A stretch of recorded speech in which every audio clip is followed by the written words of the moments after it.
Madame, Monsieur, bonsoir. Bienvenue sur Tweet TV. Voici les titres de ce 18 mai 2022. Rencontre hebdomadaire de l'exécutif à burkinabé ce mercredi. Les membres du gouvernement annoncent l'ouverture d'une enquête judiciaire relative aux violentes manifestations observées sur la mine de Houndé hier. Par ailleurs, les ministres sont revenus sur le dossier en rapport avec leur salaire.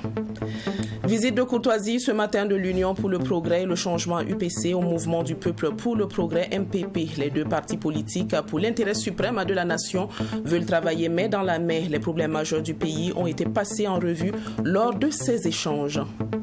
Réouverture des frontières terrestres du Togo avec le Ghana, le Bénin et le Burkina Faso après 2 ans de fermeture pour raison de Covid-19.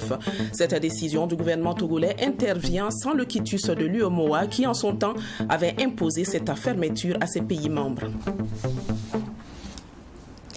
Le Conseil des ministres de ce mercredi 18 mai a vu à son ordre du jour plusieurs dossiers examinés et adoptés. Le saccage des installations de la mine de Houndé ce 17 mai 2022 par des manifestants est vivement condamné par le gouvernement qui annonce l'ouverture d'une enquête judiciaire. Le salaire des membres du gouvernement qui a été mis à nu par le journal Le Reporter n'a pas été occulté lors de cette rencontre gouvernementale. Michael Tougri. Pour ce qui est désormais considéré comme l'affaire saccage des installations de la mine de Houndé, le gouvernement condamne l'acte de vandalisme et annonce l'ouverture d'une enquête judiciaire pour situer les responsabilités. Mais le porte-parole du gouvernement, Lionel Bilgo, parle déjà de plusieurs personnes mises aux arrêts. Le bilan des dégâts matériels est important et des blessés sont également enregistrés. Des orpailleurs ont envahi donc la mine d'or de Houndé et ont causé donc des dégâts qui ont occasionné donc 7 blessés, 30 véhicules brûlés, 40 motos du personnel, 10 engins donc, dont des bus, 13 magasins et 6 conteneurs ont été incendiés. Donc il y a l'ouverture d'une enquête judiciaire qui est en cours, des interpellations ont déjà commencé. Il faut dire que tout est parti donc d'une occupation anarchique de cette mine de la part des orpailleurs. Des discussions ont été engagées avec les autorités locales. L'autre sujet d'actualité, l'affaire des salaires des ministres. Lionel Bilgo veut rassurer une opinion publique très critique des salaires des membres de l'exécutif burkinabé pour un gouvernement de transition. 2 300 000 pour les ministres et 2 700 000 pour le Premier ministre, selon les révélations du journal Le Reporter. Sur la question donc, des salaires des membres du gouvernement, je vous l'ai dit ici, il y a de cela quelques semaines, aucun ministre n'a négocié son salaire. Aucun ministre n'a eu droit au chapitre quant à la fixation, en tout cas du niveau de son salaire. Et ils sont nombreux, ces ministres-là, qui ont perdu beaucoup en termes de rémunération. Et s'il fallait négocier au cas par cas, on ne s'en sortirait pas. Donc la procédure qui a été utilisée a été expliquée par le secrétaire général du gouvernement. D'autres explications viendront en cours dans les jours à venir. Certainement que vous serez invité à un point de presse sur cette question-là. Mais je pense très sincèrement que la vérité est qu'il n'a pas été permis à un seul ministre de discuter de son salaire. À ce Conseil des ministres, le porte-parole du gouvernement a annoncé le séjour d'une mission de la CEDEAO au Burkina Faso à la demande de la transition depuis ce 17 mai. Une visite qui a pour objectif, selon Lionel Bilgo, de poursuivre l'analyse de la situation nationale. Cette mission est composée d'experts dans les domaines militaires, sécuritaires et politiques. Restons encore un peu au palais de Kosiama avec le porte-parole du gouvernement. Parmi les décisions prises aujourd'hui, il faut compter avec l'autorisation de recrutement de 750 assistants de police et 10 commissaires au titre du ministère en charge de l'administration territoriale. Au ministère en charge de la justice, le Conseil a adopté un avant-projet de loi. De quel projet de loi s'agit-il exactement? Écoutez Lionel Bilgo qui est au micro de Michael Tougri. Au titre donc, du ministère de la Justice et des Droits humains, chargé des relations avec les institutions, le Conseil a adopté un avant-projet de loi, et donc devenu un projet de loi, portant habilitation du gouvernement à prendre donc des mesures dans le cadre des sujétions liées aux nécessités de la défense nationale. La loi d'habilitation permet au gouvernement de prendre par voie d'ordonnance les mesures dans les matières relevant du domaine de la loi en vue donc de mieux organiser la lutte contre le terrorisme et de protéger les populations civiles. Au titre donc du ministère de l'administration territoriale, de la décentralisation et de la sécurité, le Conseil a adopté un rapport relatif donc à l'organisation des concours de la police nationale session 2022 et demande donc d'autorisation de recrutement sur concours professionnel et direct de la police nationale au titre donc de l'année 2022. Le Conseil a marqué son accord donc, pour le recrutement de 750 élèves sous-officiers au titre donc, des concours directs et de 10 élèves commissaires de police et de 50 élèves officiers de police au titre donc, du concours professionnel. Au titre du ministère des Affaires religieuses et coutumières, le Conseil a adopté un décret portant organisation du ministère des Affaires religieuses et coutumières.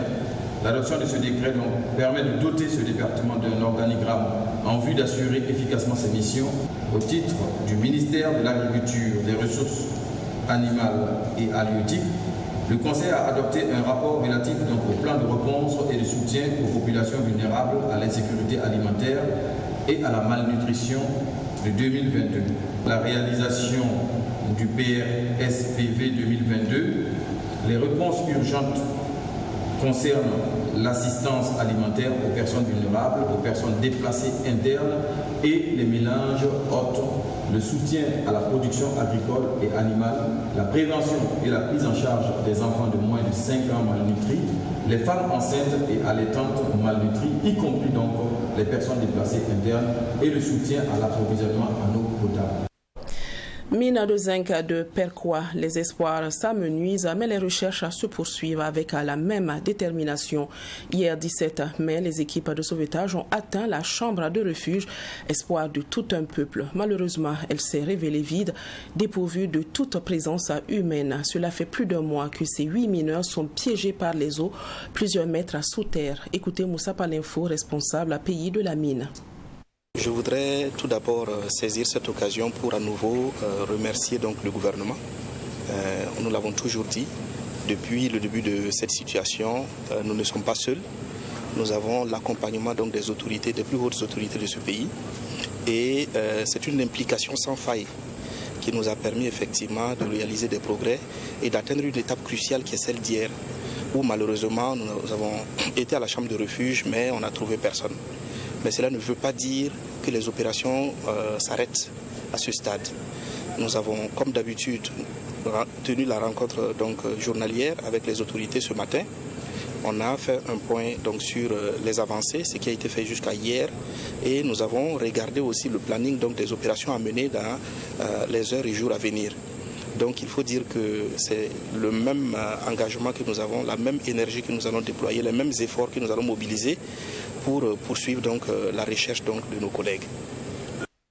Le parti de Zéphirin Diabré, l'Union pour le progrès et le changement, UPC, a rendu une visite de courtoisie au mouvement du peuple pour le progrès, MPP. Cette rencontre entre dans le cadre de la tournée de concertation avec d'autres partis et formations politiques de l'UPC. Cette entrevue a permis aux deux partis d'accorder leur violon et de mettre au-dessus de tout l'intérêt majeur de la nation. Wendkouni Alexis Belemnaba. Autrefois adversaire politique, ensuite allié. Après la réélection du Roch Kaboré, avant d'être déchu du pouvoir, l'UPC, Union pour le progrès et le changement, et le MPP, Mouvement du peuple pour le progrès, partagent presque les mêmes intérêts dans la gestion du pays. À cette visite de courtoisie initiée par le Parti du Lion, au chef du Parti du Soleil Levant, l'ancien ministre en charge de la réconciliation nationale veut que dans une union d'action, la classe politique apporte son soutien à la sauvegarde et à la refondation du pays des hommes intègres. Dans la situation actuelle là, de l'insécurité que nous vivons et de tous les problèmes que nous vivons, la classe politique doit pouvoir, d'une manière qu'elle choisira, s'organiser pour donner son appréciation, sa contribution, puisqu'il s'agit en fait de sauver le Burkina Faso qui est notre pays à tous.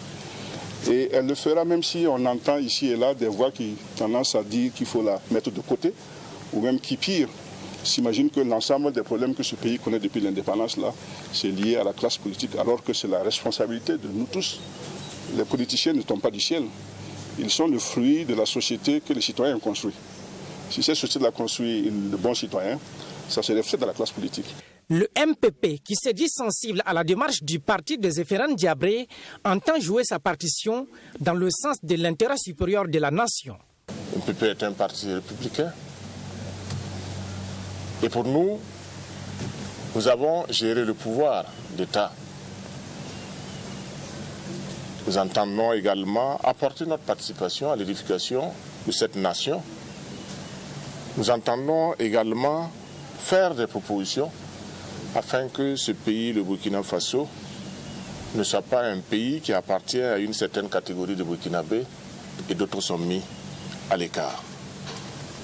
Donc nous allons jouer notre partition, une partition républicaine, pour que les choses puissent aller dans le sens voulu par les populations du Burkina Faso.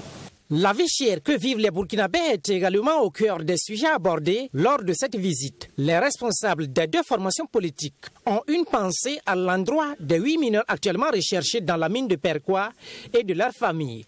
Un soutien et une compassion est porté également à l'endroit des forces de défense et de sécurité engagées dans la lutte contre l'hydre terroriste.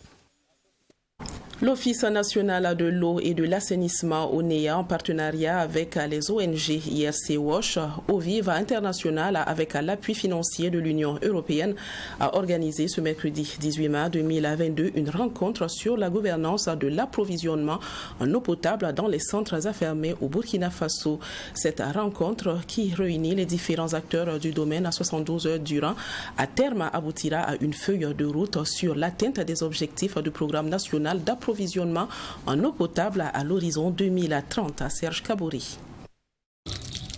Dans le cadre du programme national d'approvisionnement en eau potable à l'horizon 2030, il était prévu que 90% des systèmes d'adduction d'eau en milieu rural ou en milieu semi-urbain soient gérés par des opérateurs privés sous la forme de contrats d'affermage. Le constat en 2021 démontre à souhait que seulement 3% ont pu être réalisés. Conséquence, le défi reste immense avec seulement 8 ans pour combler le gap des 87%. Et face à une telle situation, l'Office national de l'eau et de l'assainissement ONEA a organisé ce 18 mai ce séminaire sur la gouvernance de l'approvisionnement en eau potable dans les centres affermés au Burkina Faso. Cet atelier donc tu regroupes tous les acteurs, que ce soit la direction régionale de l'eau et de l'assainissement, les services de l'ONEA, les opérateurs privés, parce qu'il y en a beaucoup d'associations qui gèrent le service d'eau en milieu rural, et les usagers se retrouvent pour faire le bilan et voir qu'est-ce qui a marché et qu'est-ce qui ne marche pas pour que à l'horizon 2030, nous puissions donc atteindre donc les 90% qui sont fixés comme cible. Donc ces discussions que nous allons faire vont porter donc sur le bilan de la gestion donc des centres affermés et quels sont les leviers sur lesquels nous pouvons donc nous baser pour donc renforcer ce système-là et que nous puissions atteindre les objectifs du programme national AEP.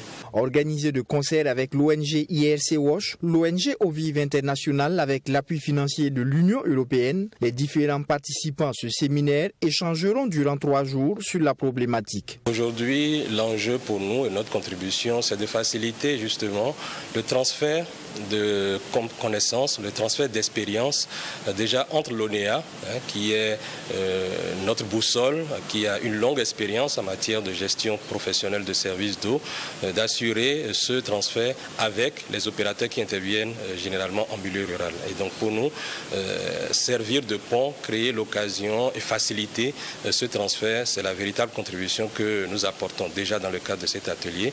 Et je pense que l'élément le plus important, c'est la feuille de route. Une feuille de route attendue au sortir de ce séminaire de 72 heures qui, tirant leçon du retard occasionné dans l'exécution du programme, permettra de mettre en œuvre des recommandations en vue de favoriser l'atteinte des 90% de mise en œuvre du système d'adduction d'eau par des opérateurs privés.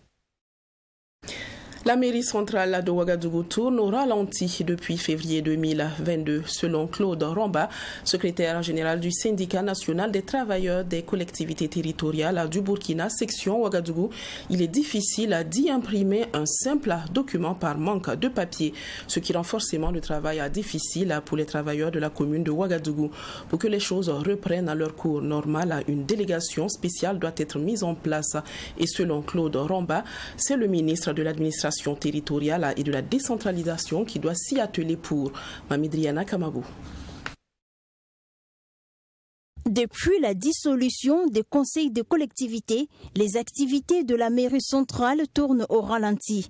Les travailleurs essayent de faire ce qu'ils peuvent, mais la situation reste difficile.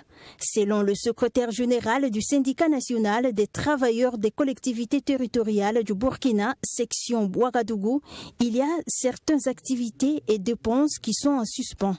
Cette situation a occasionné aussi le manque de papier rame pour les différentes impressions. Selon toujours Claude Romba, il y a également un problème de disponibilité de photocopies des pré-imprimés. Quand on connaît un peu l'importance de ces papiers-là dans l'administration, quand vous prenez un service comme l'état civil, où on travaille avec des papiers pré-imprimés pour évidemment satisfaire les citoyens par rapport à certains actes, les actes d'état civil, les certificats de résidence, les certificats de mariage, d'individualité, tout ça, c'est sur des papiers. Voilà, donc souvent ça manque à tel point qu'on peut demander aux usagers, à l'usager lui-même d'aller faire des photocopies pour venir. Donc ça veut dire que on est dans une situation extrêmement difficile. Après cette dissolution, les mairies ont été mises sous délégation spéciale. Il a été demandé au gouverneur des régions de procéder à la désignation de membres de cette instance.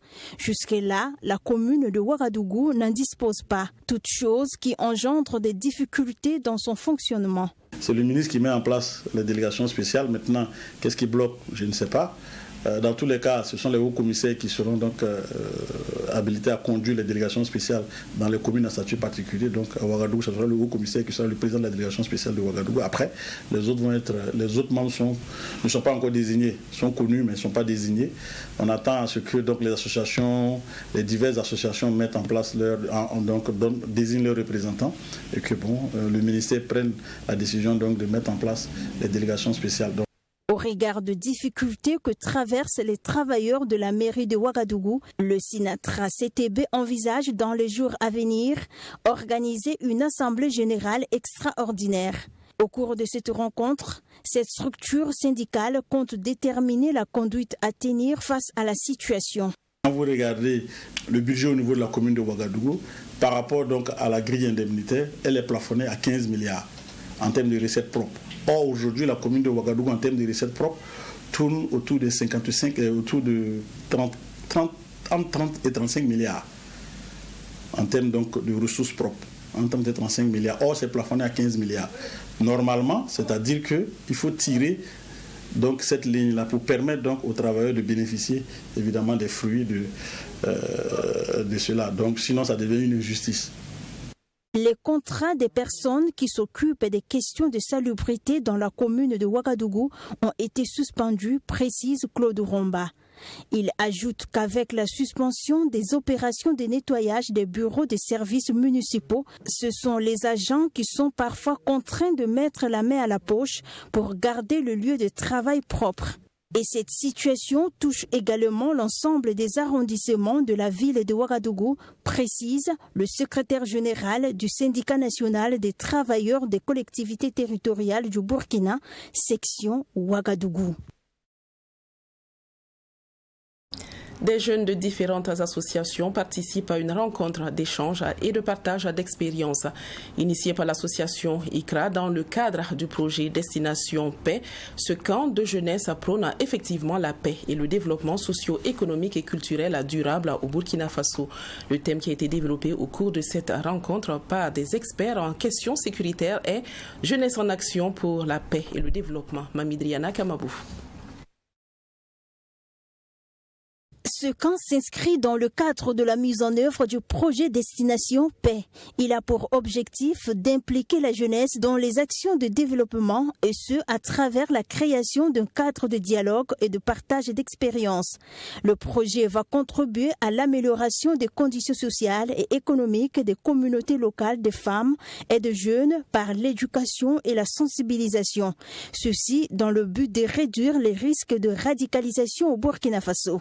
C'est la jeunesse l'avenir et il faut un Burkina de paix à l'avenir. Il faut commencer à préparer dès maintenant la jeunesse pour qu'elle soit beaucoup plus résiliente. Elle trouve des solutions innovantes, adaptatives par rapport à cette crise sécuritaire et qu'on puisse trouver des solutions durables à cette crise sécuritaire qui mine vraiment le développement au niveau du Burkina et qui fait beaucoup de familles endeuillées.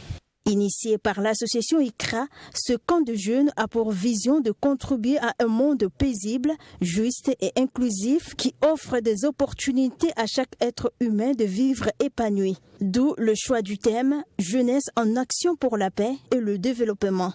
Vous savez aussi que s'il y a une frange de la population qui est impactée profondément par cette crise, c'est bien la jeunesse. Et si nous arrivons aujourd'hui à impliquer, à conscientiser la jeunesse dans la lutte contre le terrorisme, on gagne deux fois. On gagne deux fois en ce sens qu'on pourra rapidement reconstruire le pays et aussi on pourra enlever des bras des groupes armés terroristes, cette jeunesse qu'ils utilisent, qu'ils instrumentalisent et afin que cette jeunesse se retourne contre nous. Cette rencontre permettra également d'examiner les différentes actions à prendre pour ramener la paix et travailler pour un développement durable. Elle a bénéficié de l'accompagnement financier et technique de l'ambassade des États-Unis au Burkina Faso. Les jeunes sont très importants pour ils sont les futurs du pays et j'espère les synergies qui va tenir aujourd'hui, va développer les solutions et peut-être une autre perspective sur le problème maintenant. L'association ICRA est une organisation à but non lucratif, non religieuse et apolitique. Dans ses objectifs, cette association veut instaurer la paix et le développement socio-économique et culturel durable au Burkina Faso. Ce projet dénommé Destination Paix est en cours de réalisation dans 3 localités, à savoir Boussou dans la province des Zondoma, Wayalguev dans la province de Ganzourgou et Kalambaogo dans la province du San Matenga. La récente tentative de coup d'État avorté au Mali se serait faite avec le soutien d'un État occidental. Le lundi 16 mai dernier, le gouvernement malien lisait un communiqué à la télévision dans lequel il annonçait avoir déjoué une tentative de coup d'État dans la nuit du 11 au 12 mai 2022. Selon le même communiqué, c'est un groupuscule d'officiers et de sous-officiers anti-progressistes maliens soutenus par un État occidental qui a tenté de faire à ce coup de force une tentative condamné par l'ensemble des Maliens. Bouraï Masoulo de Bamako. Un coup d'État contre les autorités de la transition a été déjoué dans la nuit du 11 au 12 mai dernier, a révélé le gouvernement dans un communiqué diffusé en début de semaine. La tentative de coup d'État a été condamnée par les Maliens, surtout les soutiens des autorités de la transition. Pour nous, un autre coup d'État, c'est encore nous créer d'autres problèmes et que vraiment, ceux qui vont se rendre coupables de tels actes-là, ils vont les regretter amèrement. Sidiki Kouyaté admet que les actions des autorités de la transition n'arrangent pas beaucoup de personnes qui essaient de porter un coup d'arrêt à travers ce genre d'initiative. Ce ne sont pas de climats qui pèsent sur l'ensemble des citoyens maliens. Au contraire, nous sommes conscients qu'en faisant cette lutte-là, en se débarrassant de tout ce que nous avons aujourd'hui comme mal, il faut s'attendre quand même à des ripostes. Parce que depuis fort longtemps, nous on a déclaré que ce problème-là, ce n'est pas un problème seulement lié à des gens qui ont pris des armes, mais à des mecs derrière. Et ces mecs qui sont derrière ont leurs partenaires sur beaucoup de plans, dans l'armée, dans la médecine, au niveau de la justice, au niveau de l'administration publique. Donc cela fait que forcément, ils vont essayer toujours de défendre ce qu'on vivait par le passé, et le peuple n'est pas prêt à retourner en arrière. Les autorités de la transition font ce que le peuple malien leur demande, estime cet homme d'affaires qui condamne sans embâche la tentative de coup d'État. Là où nous sommes aujourd'hui, le Mali n'a pas besoin d'une tentative de déstabilisation venant ni de l'intérieur ni de l'extérieur. Parce qu'aujourd'hui, les Maliens sont vraiment dans une situation où tout le monde sait qu'on n'a pas besoin de déstabiliser les Maliens. Parce que le moment n'est pas à là. Surtout aujourd'hui, les dirigeants qui sont là aujourd'hui, nous leur faisons confiance. parce qu'ils sont en train de travailler dans la volonté des Maliens. Dans le cadre de l'enquête, 7 personnes, dont 6 officiers et un membre de la coordination des mouvements de l'Azawad CMA, l'ex-rébellion indépendantiste, ont été arrêtés et présentés à la justice. Actualité toujours à l'international, les frontières terrestres du Togo, fermées depuis 2 ans en raison de la pandémie du Covid-19, sont désormais ouvertes aux voyageurs depuis ce mardi 17 mai 2022. Cette mesure, d'après l'autorité, fait suite au ralentissement constaté de la propagation de la maladie. Le Togo, par cette mesure, devient le premier pays de l'UEMOA à rouvrir ses frontières terrestres sans attendre la décision officielle de l'instance régionale qui avait à l'époque imposé à ses États membres de suspendre la circulation des personnes au niveau des frontières terrestres. Le Togo a rouvert dans la nuit de lundi à mardi ses frontières terrestres fermées depuis 2 ans à cause de l'épidémie de coronavirus. Ici, au poste frontière d'Aflao, la frontière ghanéenne, le flux de voyageurs allant et entrant au Togo a timidement repris mardi dès l'annonce du gouvernement. Moi, ma voiture était au Ghana et depuis Ghana ouvert, je n'ai pas pu venir au Togo. Aujourd'hui, j'ai entendu les frontières ouvrir seulement, je suis venu tenter. On attendait ce moment depuis longtemps. Enfin, c'est ouvert. Nous sommes contents par rapport à ça. Ils m'ont juste demandé ma pièce d'identité et je leur ai montré ma carte. Ils m'ont demandé si j'avais un test Covid et je le leur ai montré. Personne ne m'a demandé de l'argent. Les Nigérians viennent chez nous, ici au Togo. Les Ivoiriens aussi. Nous aussi, nous allons dans leur pays. Quand ils ont fermé les frontières, plus rien n'allait pour nous. Maintenant qu'ils ont décidé d'ouvrir ces frontières, nous pensons qu'il y aura de l'amélioration dans nos affaires. Toutefois, pour passer la frontière, il faudra montrer patte blanche en présentant une preuve de vaccination. Les autorités togolaises ont décidé de la réouverture des frontières terrestres suite à la baisse des cas de contamination au Covid-19 au Togo. Au 16 mai 2022, le Togo a enregistré au total 37 023 cas confirmés de Covid-19. Sur les 7 derniers jours, la moyenne de nouvelles contaminations quotidiennes est de 2. C'est la fin de cette édition. Merci pour votre fidélité. Je vous retrouve demain dans notre session matinale, c'est-à-dire 7h30. Bonsoir.